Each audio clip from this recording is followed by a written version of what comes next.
Hello, this is Fred Callaghan, and you are listening to the Fulham Focus podcast.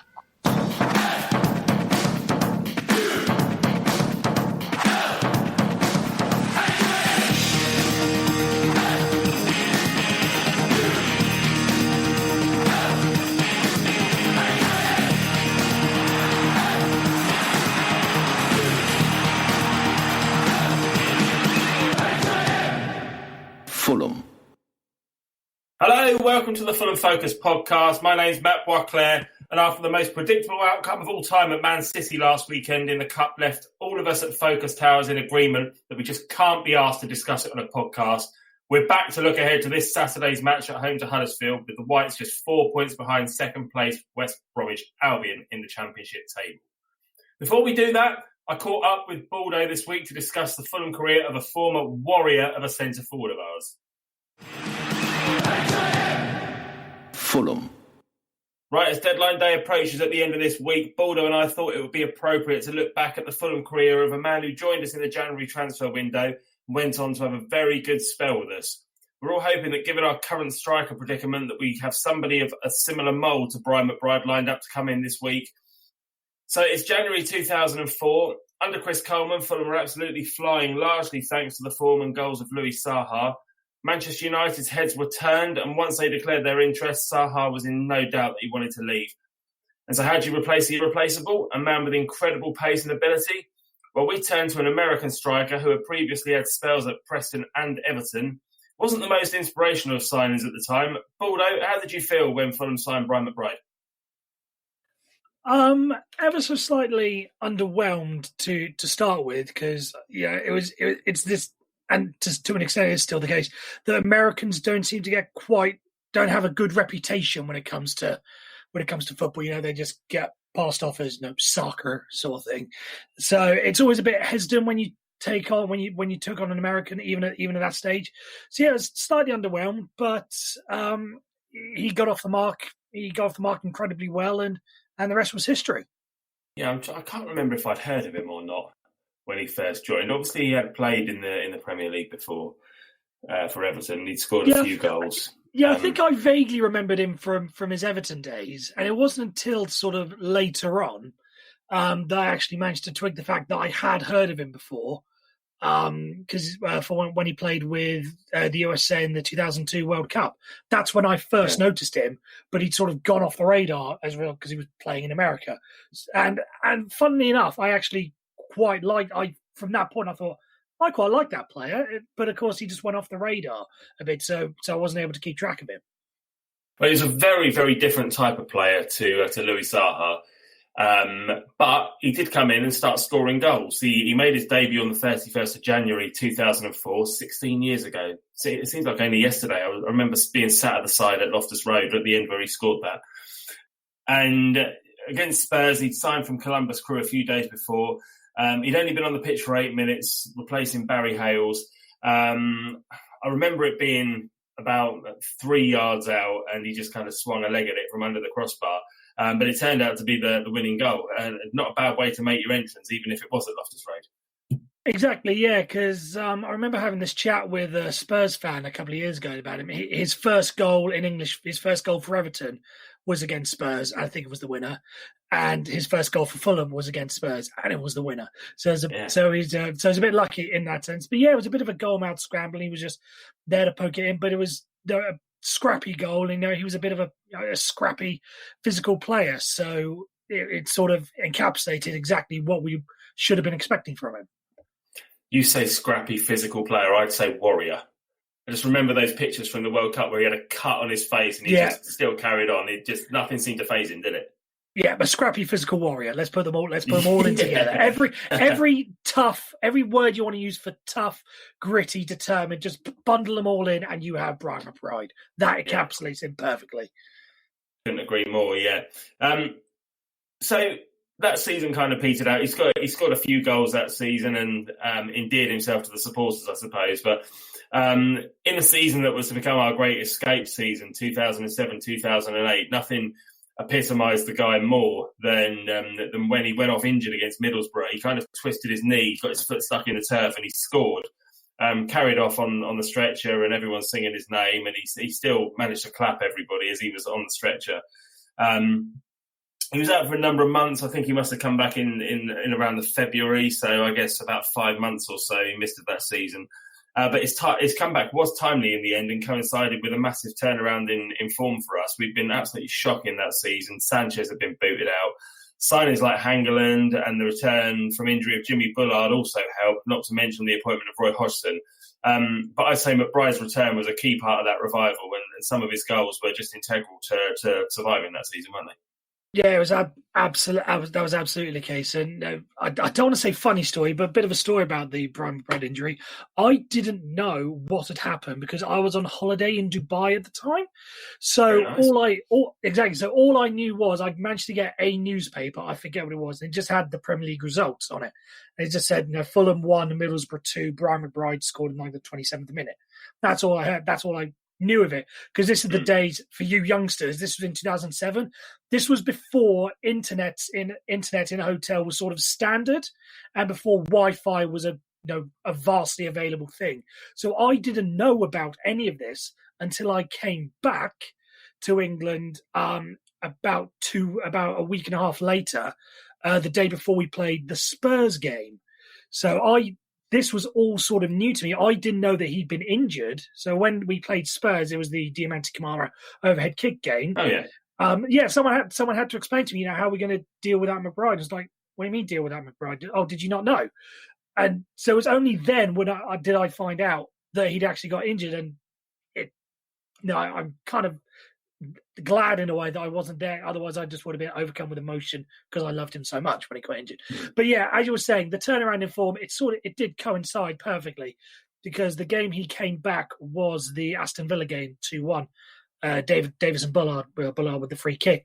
But you can just sense that, and it was perfect timing as well, because he was just about to come on when we conceded the goal against Aston Villa. It may have been an Aaron Hughes own goal, and it was an own goal. That's as much as I remember. So it just perfectly comes. That was our lowest ebb of that season. Then he comes back, and it kickstarts the revival. So I don't want to say it's a big coincidence, but you can just tell there's something about the leadership and the commitment and the passion that he brought was key to everything. If he'd have come back a week earlier, maybe results would have kicked in a week earlier. If he'd have come back 2 weeks later, results probably wouldn't have kicked in for another 2 weeks. We just needed a leader, and we needed a fighting spirit that season, and he came back at the perfect time for that. Yeah, he did. I'm just trying to remember some of the goals that he scored. I remember Reading away, scored the first one at Reading away, but that Birmingham one, that was the one. I remember I was away for that, but watching it on TV in the States. I was away with work and just watching it in some bar first thing in the morning. And I might have said this before on one of the other chats that we did, might have been the Mike Taylor one, because he scored past Mike Taylor, but I ended up on the other side of the bar when he scored. It's just ridiculous. I think I ended up about 2 rows down Hammersmith End when he scored as well. Yeah. Another key one, an absolutely crucial one, was the winner against Everton. I remember it was the 15th of March. It was the day after my 16th birthday, so I remember it very, very fondly. Again, that was just one of those crucial games that we needed to grind out a result. And I think it was a Simon Davis cross on the left-hand side. Took a slight deflection. McBride was there to just bury it past it deflected right to where he was standing. So I remember he didn't have to move. He just had to flick his head at it, didn't he? Exactly. I know. Yeah, exactly. It was absolutely glorious. And again, couldn't have been timed more perfectly. Because again, it was a stage in the game where you're thinking, are we going to be able to get something out of this? And then up he pops. Trying to get a tongue-tied there. Yeah. But I remember that goal as well, because he kind of stood there, the ball landed on his head, he stuck it away, and then he didn't move. He just put his hand up in the air to celebrate. It was really weird. But yeah, you're right. That was a really, really important one. He left Fulham after that season, and I remember being in the away end at Fratton Park, singing "One More Year" to Brian McBride, and he was stood in front of us lapping it up. But then he did end up leaving. And he went back to his native to sign for Chicago Fire. I think that was for family reasons, because I really feel like he could still have done a decent job for us at that level. What do you think? Yeah, exactly. And this was something that I sort of had an idea about. A couple of years later, I sort of read a story somewhere about, why did Brian McBride leave us? or he explained something, and I sort of read slightly that he left basically for his children because of his education. Yeah. And then when he did the McBride opening of the McBride's bar back in 2017, he sort of explained the story, and I nearly cried when I heard him say, because that again just encapsulates the man so much. That, you know, not just a great player but a great human being. The fact that he was willing to put, because I can't imagine he would have been, you know, Premier League wages to MLS wages. I can't imagine they'd have been the same, having to uproot everything. But it was for his kids' education. It was. I remember him saying the way that the American education system is structured, the English one, it was basically now or 5 years' time, and he didn't want to move them 5 years' time, so he had to move. So the fact that he moved back for his kids was just, plucked at your heartstrings. That story did, and again, it's just a great example of what a man he is. Yeah, no, that's a good story. I wish I'd gone to that, actually. I don't know why I didn't. I knew it was happening, and I just never got round to getting a ticket, and then it just it passed me by. I'm really disappointed I didn't go, so I love stuff like that. You wanted to talk about strike partners. He had a few in his time at Fulham, didn't he? Radzinski, Collins-John, Heider Helguson. Which one did you think was the most effective? Heider Helguson, because the season that really got me, because anyone who knows me, and I'll admit this because I'm open about it, knows that I haven't been a Fulham fan for life. I was a Manchester United fan growing up in Surrey. That's kind of the thing you do, and I sort of had to transition to Fulham over the years. But the season that made me fall in love with Fulham was the 2005-2006 season, because that was the year I think we won like 13 games at home. It was the year we beat Chelsea, and that partnership between him and Heider Helguson, because they're not big. Neither of them are big guys. I think they're like 6 foot, 6'1", 6'2". They're not big physical, big physical like Peter Crouch, centre forward, 6'7" sort of thing. They're diminutive for their size and their role. But the way they played together was just glorious to watch. Both two, battlers, warriors, or whatever word you want to use. Up together, winning headers, competing, tackling, they did everything together.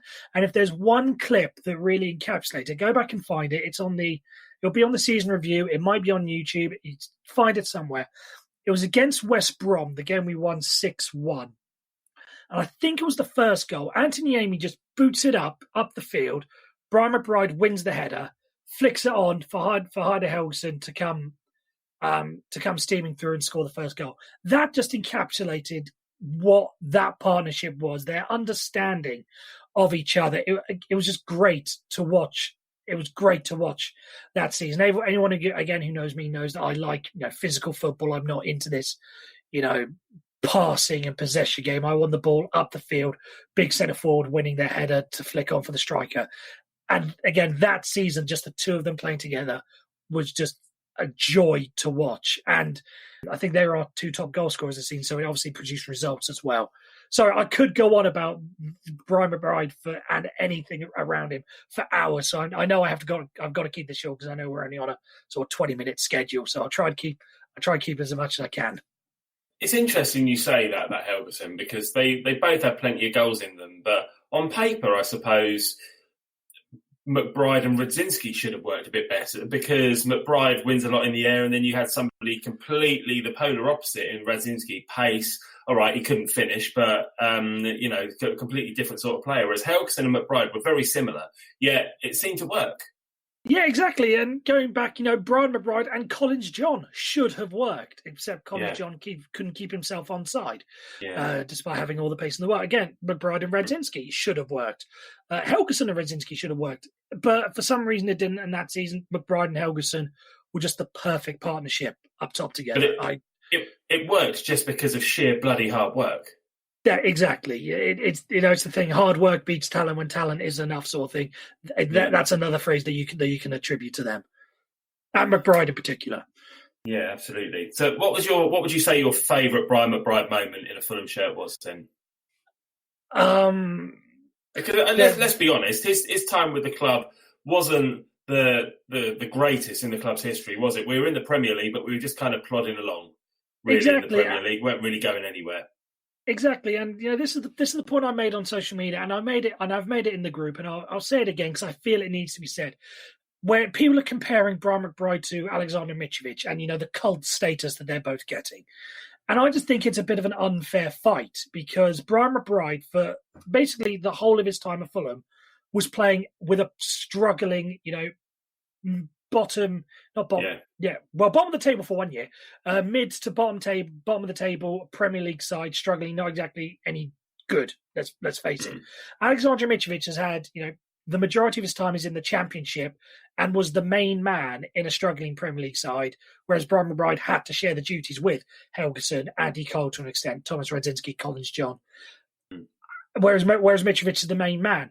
So all the numbers about his goals and everything gets distorted because of that. But if he'd have come to us, and again, we signed him when he was 33, I think it was. If he'd have come to us when he was a little bit younger, I feel he'd have got plenty more goals. And imagine him in a side with, imagine him and Louis Saha up top together. There's a partnership for you. If we'd have brought him earlier. That's a really good point, because I remember seeing an interview with Chris Coleman once when he said he wanted them both and he wanted them to play together. But obviously Saha wanted to go to Manchester United, so it wasn't a replacement as such.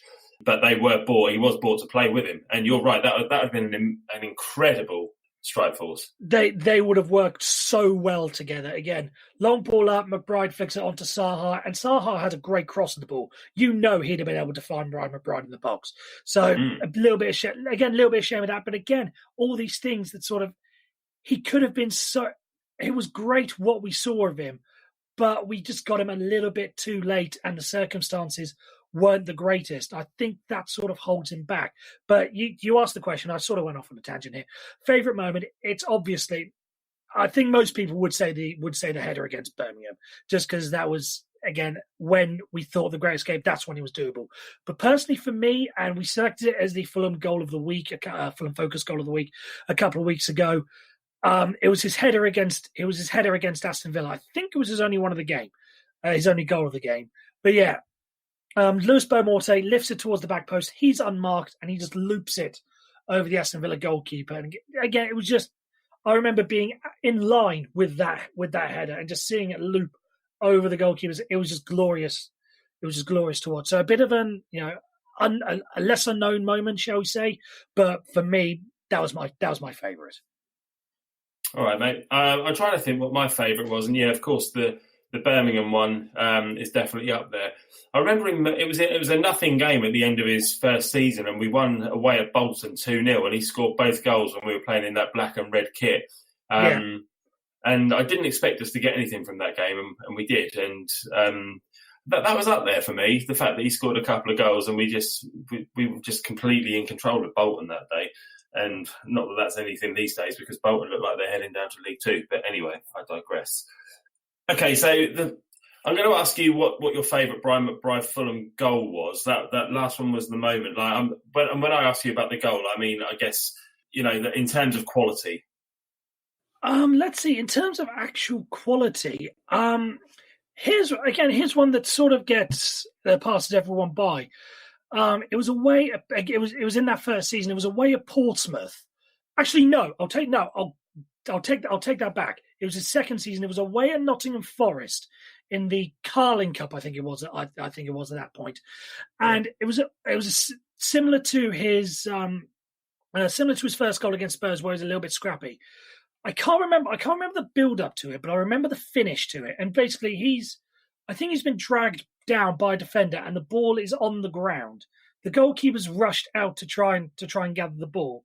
And him, whilst on the ground and whilst fighting the defender, is basically on his side, and he manages to flick a leg to it and get it into the net before, sort of underneath the on-rushing keeper. I remember that again. Fulham did a montage of all of his goals. I think when he was coming back to do the talk with Brian McBride the first time round, but it got called off because the game got snowed off. Someone try and find that out, because I'm sure it's on there. And again, it's just another great example of his never give up hard-working attitude, that even in that sort of situation, he's got the awareness to be able to know where the ball is, know where the goal is, and stick it in. See, this is why I love doing these with you, because nobody else in the Fulham Focus team would have picked a random Carling Cup game away at Nottingham Forest. I was there, by the way. It was bloody freezing. I took my girlfriend at the time as well, and she was absolutely delighted to be there because it went to extra time as well, didn't it? But yeah, nobody else would choose a nothing game, and I love that, because that's what these are about. It's like, invoking old memories that you kind of buried to the back of your mind almost. Yeah, exactly. And with these chats, I sort of want to disclose something to the listeners out there. Basically, with these chats, French, no, nothing in trouble. Frenchie will basically put out a notification in the group, and he'll say, we're playing Hull this week. Jimmy Bullard played for both clubs, so we're doing a focus on him. Does anyone want to join me? And it usually takes about an hour, and then Frenchie will say again, does anyone want to chat about Bullard? And basically, we're sort of hesitant to do it. I don't know why. Maybe it's scheduling. Maybe it's because we can't be bothered. I don't know. But with this one, was slightly different. Frenchie just said, we're playing Huddersfield this week. It's the end of the January transfer window. We need another striker. We signed McBride in January. Baldwin, you're doing this one. Because everyone who knows me knows how much I love Brian McBride. And I just thought it was funny the way this all went down. Is just no messing around, no asking. Yeah. Baldwin, it's you. Yeah, there's only one candidate. I like the fact that I'm sort of known as. I wish I was known amongst the wider Fulham fan base, but basically as Brian McBride's number one fan. That's sort of what I want to go down in Fulham history as, is the Matt. No, when you want to talk to someone about Brian McBride at Fulham, you come to me. I quite like that idea. Yeah, definitely. Going back to his goals, I am going to pick another random one, actually. I think it was FA Cup away at West Ham. And I haven't seen this goal for ages, but I think it kind of dropped over his shoulder and he didn't even look. He just swung a left boot at it and volleyed it into the bottom corner. And I think we feel like we won that one 3-0, but it was when West Ham were in Championship or Division 1 or whatever it was at the time. Remember that goal? Yeah, absolutely. Yeah, I know what you mean. It was FA Cup as a replay as well, yeah. And I think it was one of the maybe 2 goals that he ever scored from outside the box for us. The other one, which I was going to go with earlier, was Portsmouth away at the end of his first season. Both outside the box, both with his left foot. So a bit of a but I do remember the goal. That was a very, very well taken goal. There you go. All right, you've mentioned this already, but McBride's bar. Now, this might be quite controversial. For me, he was a great player for us, but it's always felt like a little bit of a gimmick to appeal to the US market. There's plenty of other players who could probably be recognised within the walls of our stadium before him. What are your thoughts? Maybe I'm asking this to the wrong person as Brian McBride's biggest fan, but go on. No, I sort of get the point. And I remember in the Q&A, he was asked, if you've got your own bar, if there's anyone else that you'd like to have a bar renamed after you, who would it be? And I think his answer was Chris Coleman. And it's the right answer. I think Brian McBride, for what he did for us, and you say pandering to the US market, I think there's some argument to that. I will admit. I don't have a problem with him having a bar, but for him to be the first, I just thought was a little bit weird. Like, you could name the likes of players you could argue like Sean Davis should have a bar named after him. You could argue Simon Morgan, yes. Jimmy Hill should have something named after him, even if it's a bar, if it's a stand, if it's a walkway, something should be named after him. I think Brian McBride came before the George Cohen statue. Alfaya doesn't have anything named after him yet. I'm sure something will. The list goes on. I don't have a problem. Exactly. The list goes on. I don't have a problem with him having a bar, but I just think for him to be the first person to have it was slightly off. That's my view of it. He deserves it, but he shouldn't have been the first. If there's any Americans out there, which I'm sure there will be because we're talking about McBride, it's a bit like the Mariano Rivera unanimous Hall of Fame. Yes, he deserves to be unanimously put in, but for him to be the first, it's just a little bit weird that it took so long for that to happen. It's the same with McBride. The fact that the first bar we had named after us was after McBride He deserves it, but he just shouldn't have been the first. I'm not even going to pretend that I understand your reference, but let's go with it anyway. I'm sure there's plenty of people out there far more knowledgeable Some people than me. will, and that's all that matters. Yes, quite. He was Player of the Year in successive seasons in 2006 and 2007. Also our captain. Was he a good captain? I'd say yes. We didn't have much of a chance to see it because that was during his injury season. But yeah, it goes back to what I said earlier and the fact that it coincided with the Great Escape. We needed a leader in that season, and Aaron Hughes did a fine job standing in. But I just think what he brings to the team and what he could offer, and there was definitely something missing that season, and Brian McBride absolutely delivered it. So the fact that he came in, and again, I think the club put up a video, the whole Q&A of the Brian McBride's bar when it was opened. He tells some great stories in there about that relegation season, and again, I can't do it justice. Go back and watch that. He gives some amazing stories about the struggles that the team was going with and what he brought to the team. So I can't do it justice. Go back and watch that because he just encapsulates it perfectly. What he brought to the team when we needed it most. Great stuff, mate. Cheers. All right, 178 games in the Premier League for Fulham, 41 goals. Rate Brian McBride's Fulham career out of 10. It's a 9 for me. I'm probably biased because I love him so much.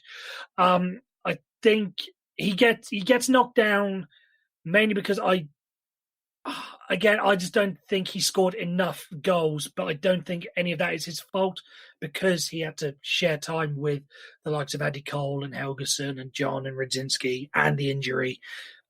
I think that was really the only thing missing from his game is that he could have got a couple more goals. But part of that I put down to the age that we signed him in. We signed him out rather. Yeah. But other than that, there's no, the phrase, I would go to war with this guy. There is no Fulham player in my conscious lifetime that I would rather go to war with than Brian McBride because he was just what he brought off the pitch and on it was just everything that you want a Fulham player to be, personally. Yeah, nicely put. I think I've done quite a few of these now. A lot of them have been my favourite players over the years, and I've marked them at 9s and 10s. And I'm going to have to be a little bit harsher with McBride just because the time that he was here, I don't really associate with any overly fond memories other than that season of the Great Escape. But that being said, there's not many centre forwards that I've seen play for Fulham that I'd put in the team ahead of him. So I think I'm going to go with an 8, which is still a really good score. But I guess just in comparison to some of the other players that I've given higher marks to, I just loved more. But that's not to say that I don't love Brian McBride as well. So there we go. Yeah. I have no problem with an 8. I was always going to mark higher just because I love him so much. I thought you would have gone with a 10, to be honest. People would have expected a 10, so that's why I went with a 9. I would give a 10, but I feel like I can't. Expect the unexpected with Baldo. That's what they teach you on your first day. Good stuff, mate. All right, thanks for that. That's good. Fulham. Before we look ahead to Saturday, there is a small matter of the end of the January transfer window, which closes on Friday evening. So we're going to have a roundup of who we're linked with and what could possibly happen before Sky Sports announce that the window has slammed shut. Joining me to do this, firstly, is a man who is not only a Fulham fan, but also a Coldplay fan. You can argue both are odd choices, but if you're feeling the January blues at the moment, then his voice will definitely fix you. It's Will Oakley. Hello, mate. Hi, mate. Happy to be here. Also joining me is a man who I job share hosting this show with. His favourite band is the Teskey Brothers, who I'd never heard of until he recommended them to me about a year ago. There's no silly comment to make this time other than to say, go and check them out. They're great. It's Mrs. Mac's little boy. It's J-Mac. Good evening, my friend. Hello, sir. How are you? Very well, mate. You went to see the Teskey Brothers the other day, didn't you? Yeah, it was so good. It was at the O2 Shepherd's Bush. Like, a bit too close to Loftus Road, but it was wicked. See, we're not only here to talk about Fulham, but we're here to teach you stuff as well about music and all sorts of culture. Anyway, let's move on. Fulham. All right, lads. So I'm gonna pass it over to you two first of all to talk about who we've been linked with. As I said, the window does slam shut on Friday evening. We're bound to do some business. So, what have you found for us, J-Mac? I mean, it's been quite quiet all on the Western Front, really. But, I mean, in the last few hours, we've seen a link of Diego Jota. Not Jota from Wolves, obviously, that would be too good. This is the Jota who was at Brentford and then went to Birmingham City and then went to Aston Villa. I think we've been linked with him in the past before. He is a very good right-hand-sided midfielder who likes to cut in, quite similar to Knockout, which makes me worry that potentially Knockout's injury could be bad with his hamstring, or we just need another reinforcement, which means AK-47 can become a full-time substitute as a striker rather than a right winger. But very good player, plays on the right, can play in the middle of the park as well. Some people are potentially questioning he might be a filler there for Kearney in as a sort of creative midfield role. But no, Diego Jota is what I'm hearing at the moment. I'm not sure what everyone else thinks. What about you, Will? Yeah, like you say, it's been quite quiet, but player we've been linked with and people have been kind of talking about on Twitter and other social media has been Glenn Murray. But for me, it's a player I definitely don't want to sign. I mean, he's a good goal scorer, but I think he's a bit past his time, and I feel like his attitude towards playing as well. I remember when we were 2-0 down to Brighton and he's at the Cottage and he scored the 2 goals. He went and celebrated right in front of our fans. I just don't think it's the right way to go about it. I'm not a fan of his, to be honest. But if we were to kind of bring in a player, I'd like to see maybe a right back be brought in. James Justin from Leicester, who was at Luton before, maybe at end of the season loan, I think would be quite a good signing.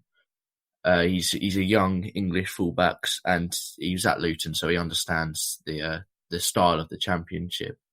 He's a young English fullback, and I think he'd be good to strengthen the Fulham defence. Or if we were to go for someone maybe abroad, Yusuf Sabali, who we were linked with last January on transfer deadline day, would be a good signing to strengthen the fullback position. And I think we would sign him permanently rather than on loan, or at least with an option to buy. But like you say, it's been quite quiet and there's not really been many strong, certain links yet. Well, what we have done already is we've made Caballero and we've made Bobby Reid both permanent deals. They were both made last week, which does, of course, free up a couple of loan spaces in the squad. So there is potential to maybe bring a couple of players in. J-Mac, what are you thinking? What position do we really need to strengthen in before Friday if we're going to really cement our place and chase those top 2? Well, I was thinking a striker originally, and, Glenn Murray is a classic rumour. I mean, I've got a friend of a friend of a friend of a friend. I think everyone has this friend that has heard that we are definitely looking at the striker department. But now you've seen AK-47 returning from injury today on the social media and Mitro on his way soon as well. And if Diego Jota is true, then maybe we don't necessarily need a striker up front. I'm not too sure, but I think we need to basically have cover for Joe O'Brien if he gets injured in the left-back department. I'd love to see someone like Scott Malone again, basically.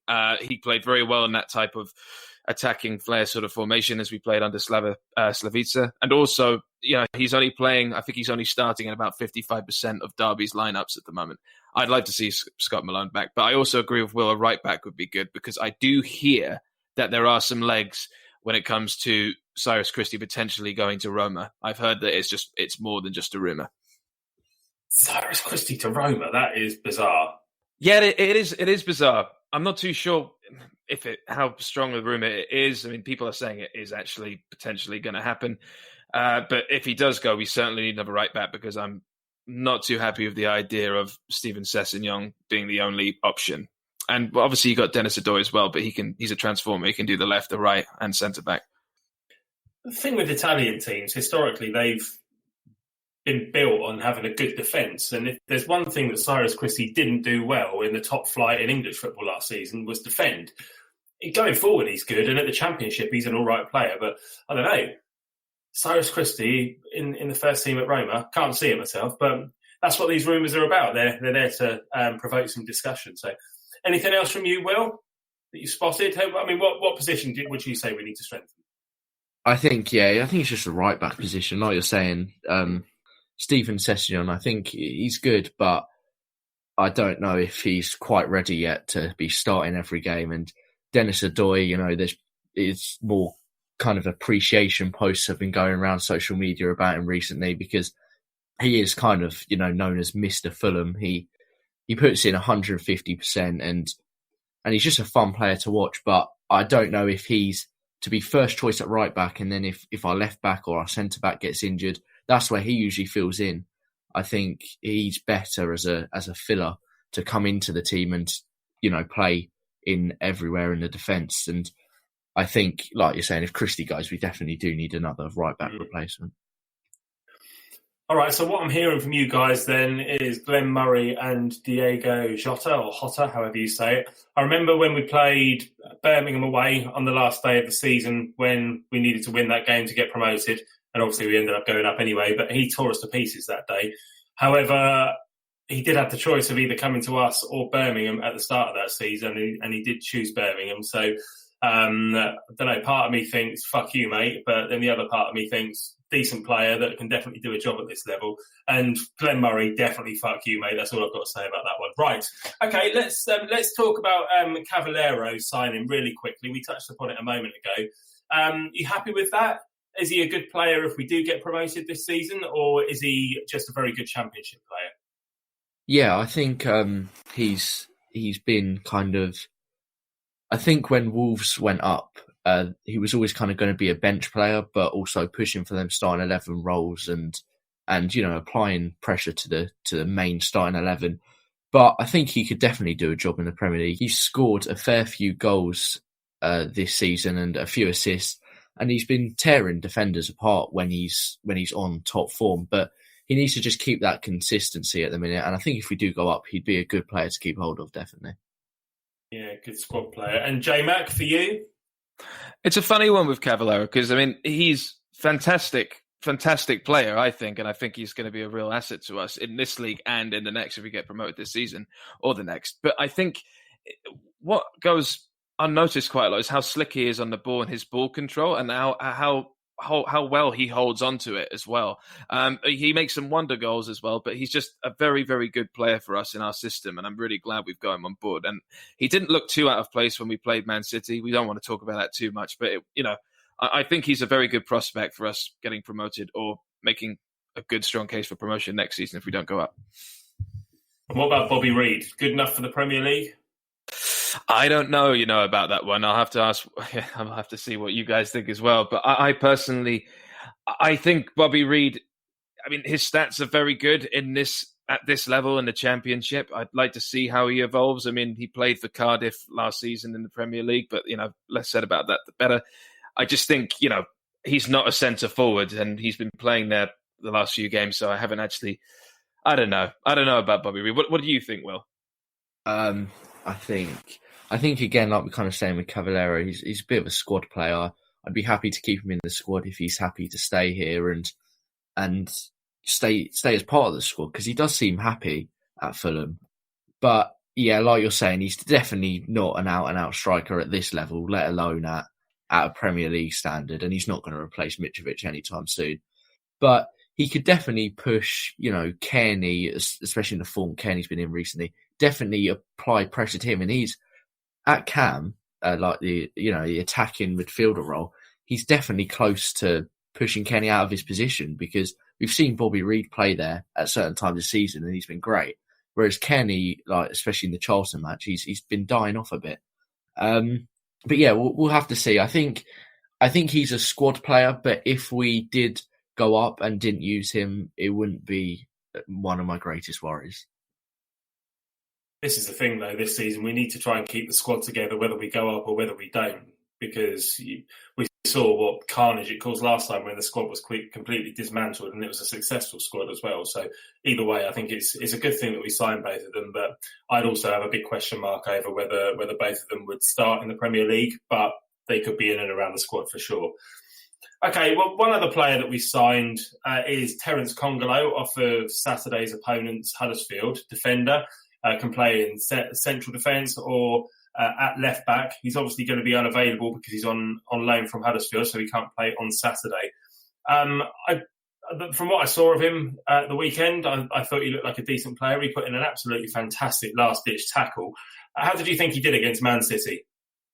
I thought he was quite good. I mean, you're always going to concede a buck ton to Man City, aren't you? Especially with Jesus playing up front and, Aguero on the bench and De Bruyne on the bench, even though he didn't come on. The fact that they're playing now on the bench and still scoring that many goals shows how big of a force they are this season.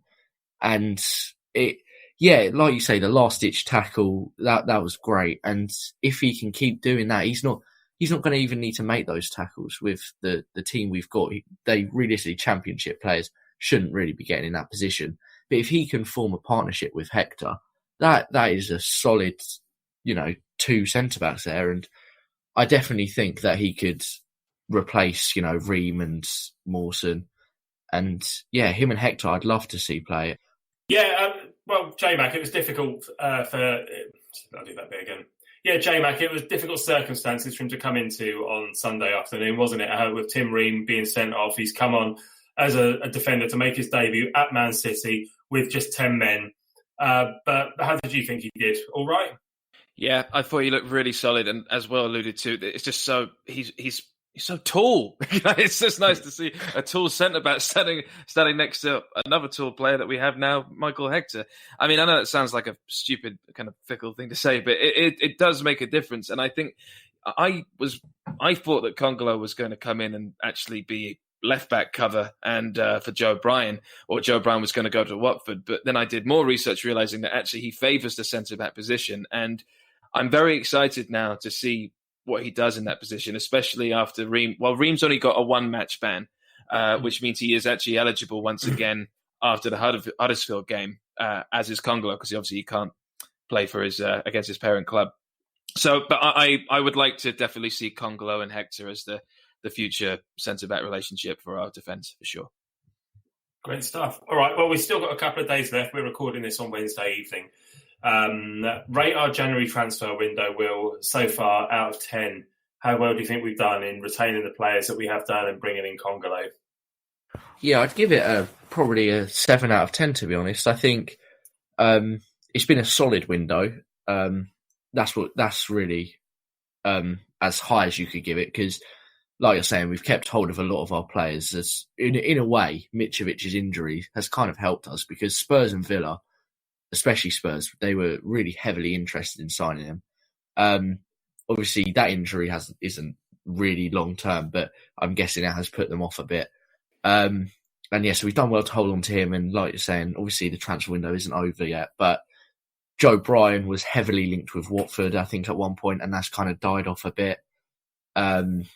We've done well to keep the squad we have, because losing players halfway through a season when we're pushing for promotion is probably one of the worst things that could happen. Getting, Cavallero's signature and Bobby Reed's is going to help us push for promotion. Whether that is going to help us in the Premier League next season, if we do go up, we'll have to see. And Congolo, so far so good. So that could push up to an 8 if Congolo does show that he's worth it. Well, let's not forget as well that Michael Hector, that deal was completed at the very start of the window as well, even though we knew that was coming. But he's come in and he's changed the team. He's changed the way that we defend, and we look much more solid at the back. Jamie, what about you? Quickly, out of 10 for our business so far. I'll give it an 8 just for the point you made. It's actually, Hector coming in was like a January signing, because that's when he was eligible to play for us. So you've got Hector, you've got Congolo. If we are able to get another right back as well as a forward, then I think it could go up to 9. And that with the contract extension as well, it's been marvellous. I really would like to see Harrison Reed get a contract, permanent contract signed as well. And then I'd say it was a 10, because I just think, like you say, the core of the team needs to be strong and just rectify the mistakes we made last season. Excellent point. All right, well, let's look forward to Saturday's game against Huddersfield, 3 p.m. at the Cottage. Stato has done some magnificent work today, and he sent us over a kind of a stats breakdown of our midfield, and who plays together and how we do when they do play together. And our most consistent three in midfield this season has been Tom Cairney, Stefan Johansson and Harry Arter, that trio. And when those three have played, they've played 6 times, or they started 6 times together, and they've won 4 out of those 6 games. Then it's Cairney, Reid and Onomah, who have played 4 and won 2. Then Cairney, Johansson and Harrison Reid played 3 and won 2. Without Cairney, we've won a couple of games, but the stats don't really seem to back up what we were saying in the Charlton review last week, where we were saying, well, Cairney goes missing when he, I don't notice what value he adds, but the stats are there, and all of these. I mean, all of the partnerships, 1, 2, 3, 4, 5, 6, 7 different partnerships, or trios that he's played in this season, and he's been there or thereabouts all season.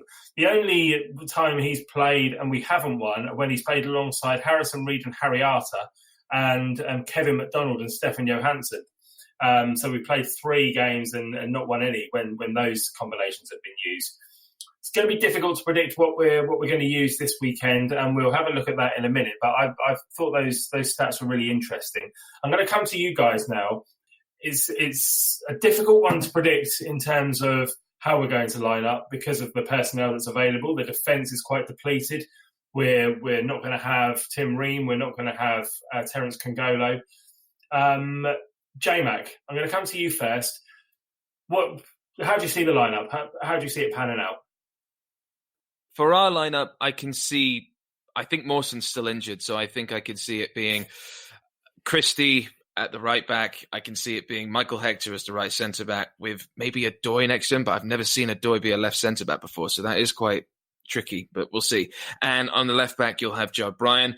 I'd really like to see Kevin McDonald for this game. For sure, I think he would be perfect for this sort of match. So I'd like to see Kevin McDonald. I'd like to see Bobby Reid and Steph Joe, I think. But then if Harry Arter's fit, maybe a bit of that as well, because I think he'd be perfect for this type of game also.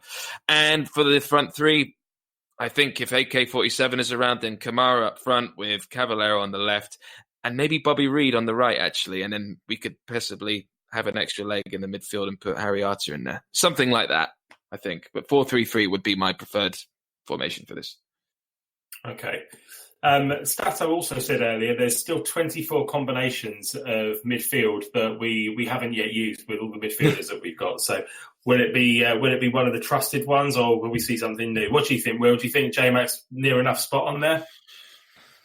Yeah, I'd have to agree. I think, like you're saying, a Doy left centre-back, we'll have to see how that goes if Mawson is still out.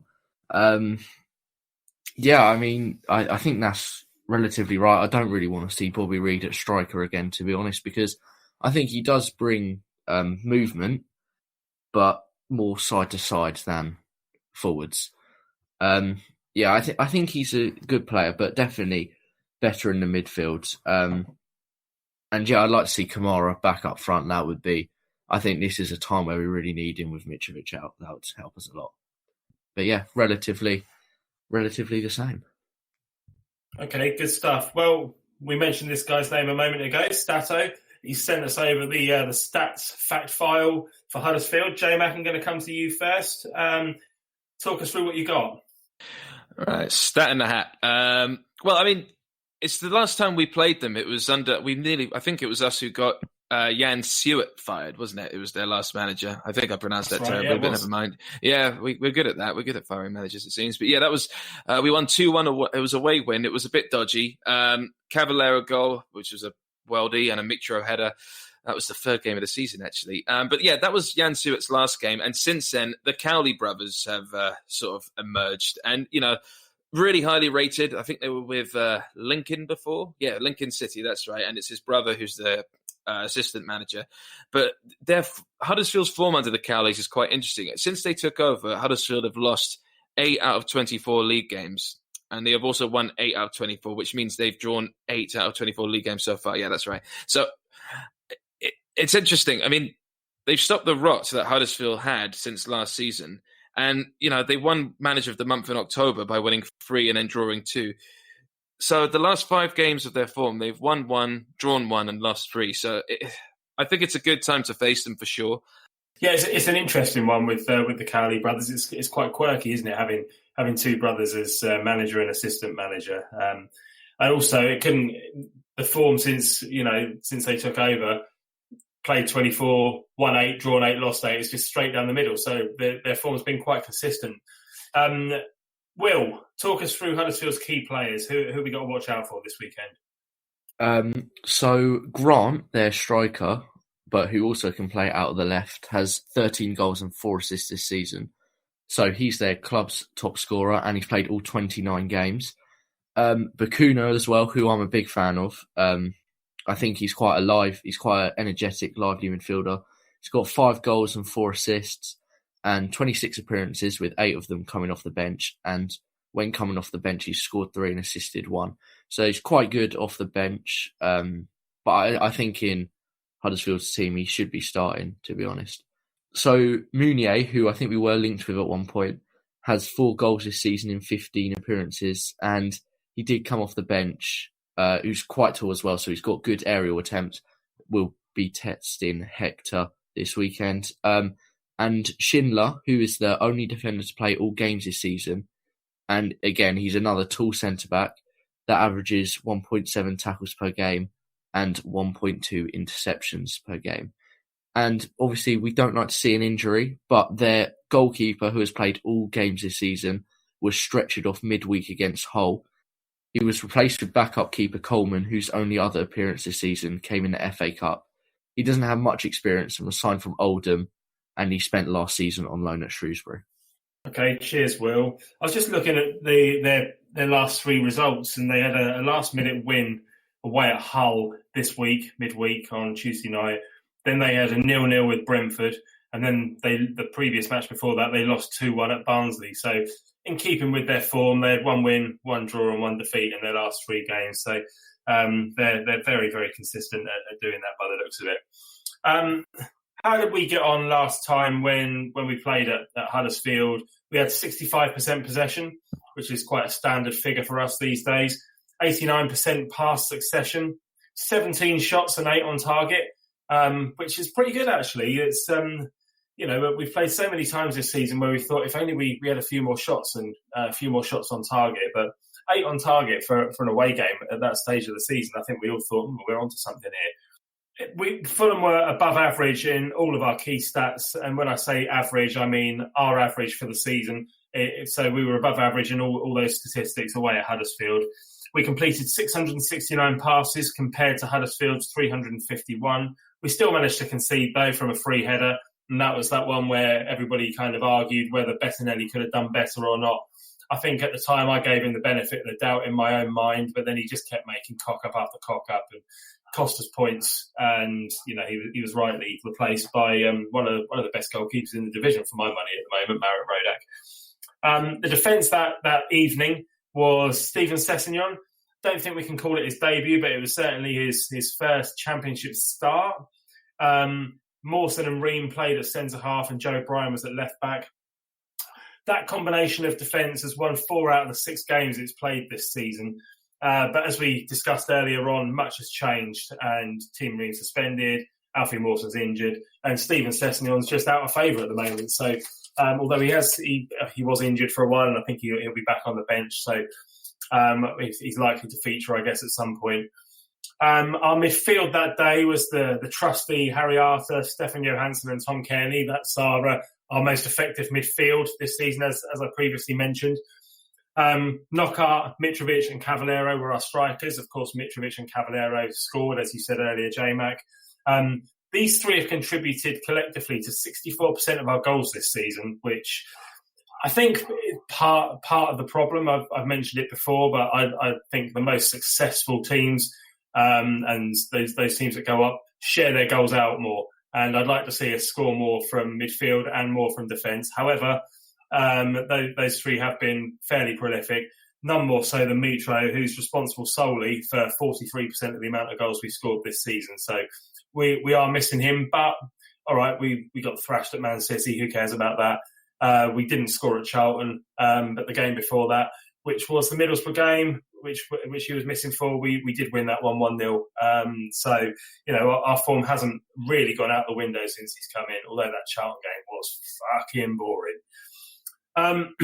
Don't know if Knockaert or Cabano will be fit, or actually if Mitrovic will be fit, because I saw a picture of him the other day sat on an exercise bike, and he looked like he was doing okay. Who knows how far off match fitness he is.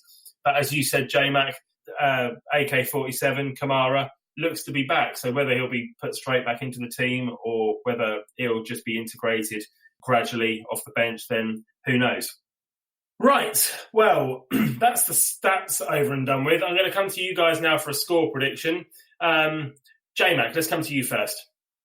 I just am so scared about this one. Just because, I mean... You always are!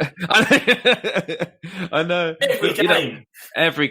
Every game. I always text it in the WhatsApp group saying, we're about to lose this. Like, even if we're winning 3-0 or something. Yeah. It's like No, I'm worried really someone's coming on. Yeah. We were watching... We weren't watching. Well, some of us were watching all the scores the other night of Leeds coming back against Millwall, West Brom losing against Cardiff, and Nottingham Forest beating in Brentford. And it's amazing how the table is now changing. What a difference like a month and a half makes. But yeah. I've got to say, I'm not actually worried. I think it's going to be 2-0. But I just after the Charlton game, you can understand why my spidey senses are sort of not so positive for this one. Yeah. Yeah, but we were watching those games. I remember Matt Dom said this is now an awful set of results after Leeds took the lead. But if you look at those results and say, well, if Leeds are going to win but West Brom will lose and Brentford are going to lose to Forest, would you have taken it before the game? I probably would. Yeah, as long as one of those top two teams keeps losing every week, who cares? As long as we keep winning, we're going to catch somebody. And I'm not fussed either about Nottingham Forest taking our third place at the moment, because I think if Forest, their form is insane at the moment. But if Forest, as long as there is one team putting pressure on the top two, then they will start to feel it and start to crumble. So I didn't mind Forest beating Brentford. I mean, of course not, it's Brentford, but I didn't, some people wanted a draw from that. I think the more pressure on the top two, the better, because, that's failing what we capitalised to do against Charlton. So that's good news. Good news. It's far too early to worry about somebody jumping above us into third position anyway, especially on a night when we're not even playing. But I'm going off piece a little bit here, but just looking ahead a month or so, these are the matches which will really define our season. We've got Wednesday the 26th of February, Swansea at home. Then we've got Saturday the 29th of February, Preston at home. Saturday the 7th of March, Bristol City away. Yeah. Saturday the 14th of March, Brentford at home. Wednesday the 18th of March, Leeds away. Saturday the 21st of March, QPR away. That little run of games there is horrible. But if we come out of that without too many defeats, then we'll be well in the mix. I hope so. Don't worry about it at the moment. We just got to keep chugging along at the moment and just keep ourselves within touching distance. But those are the games because we're playing all those teams around us. Plus, you've got the London derby against QPR. In actual fact, we've got the Brentford game, then Leeds away, then QPR away. So we've got two West London derbies in a week, 2 Saturdays in a row, Brentford then QPR. So it's a pretty torrid run, in the context of this season and in the division we're in. So it's they're the games for me that are really going to make or break us this season and define whether or not we're going to go up automatically or whether we're going to be in the playoffs. 1,000%. Yeah. Yeah. All right. Well, what do you think this weekend? I think 2-0 is actually a good shout. I personally, I think it could just be 1-0. We're missing Mitrovic, most likely missing Mitrovic, and he is, like I said on the Charlton review, he is just an out-and-out goal scorer, and he's exactly what we need. I don't think we'll score that many. Another player I was going to say actually is Richard Stearman. He's in the Huddersfield defence now, and I think, judging by what people have said on Twitter, I've seen a few things that people have liked and looked at the comments. The Huddersfield fans are absolutely loving him at the minute. He did score an own goal, I think, but he made up for it in the game. All the fans were saying so. He seems to be on good form right now. So I think it's going to be a close game, but I'm going to go for 1-0. Yeah, loads of ex-Fulham players scored that day. Actually, you got Richard Stearman scoring an own goal. You had Matty Targett scoring a goal for Aston Villa, and you also had Sean Hutchinson. Hutchinson for Mill was like the coach. Yeah. Defender's pass. Yeah, it was madness. Anyway, sorry. Well, one thing I will say, since Michael Hector's come in, is obviously he's steadied the defence, but that shows in the results as well, because we've had 3 clean sheets in a row, with the 1-0 win against Hull, then 1-0 against Middlesbrough, and then the 0-0 against Charlton. I was going to say we're going to win this one 2-0, and I think we will keep another clean sheet, even though the defence is going to be changed around a little bit. And I was going to say 2-0 until you reminded me that Richard Stearman was playing, but now I think it's going to be 4-0, because I thought he was shocking for us. And I think we're tearing to pieces. Doesn't matter who's playing. We're going to hammer them. And if we don't, then don't blame me. Hello. Tony Khan has appointed Javier Pereira as Assistant Director of Football Operations with immediate effect. Oh, It's shit. Javier Pereira. That's mad. Slavisa's assistant. Oh, What? I think Hang on a that's minute. what people are saying in the comments. it is. No, it's I'm true. going to have to search him up. And I've just searched it up. And yeah, he was with Fulham when Slav was there. So, it looks like he wants to some more action in the transfer market, and hopefully someone that can help Tony Khan actually help with the football side of the club rather than just the finance side. That's really interesting, because he's the sort of man who will know the style that we're trying to play. So he'd be in a much better position to identify the sort of players that can implement that style. It even says here, I've just got the website up, the Fulham website. We share the same vision for Fulham and the same philosophy of football, and we work together to apply that shared vision to deliver success. That's what Tony Khan said. So he seems to have learned his lesson from the same philosophy of football, he said then, which obviously Claudio Ranieri was never going to bring from his defensive nature. So that's I think that's really good. Pereira added, I was delighted to be asked to return. Really enjoyed my time here. Have some great memories of our promotion winning season. Hope we can achieve the success the chairman, team, and of course the fans. That's great. Well, there we go then. That's a sign that we weren't expecting. Yeah. All right. Well, great news to finish the pod with.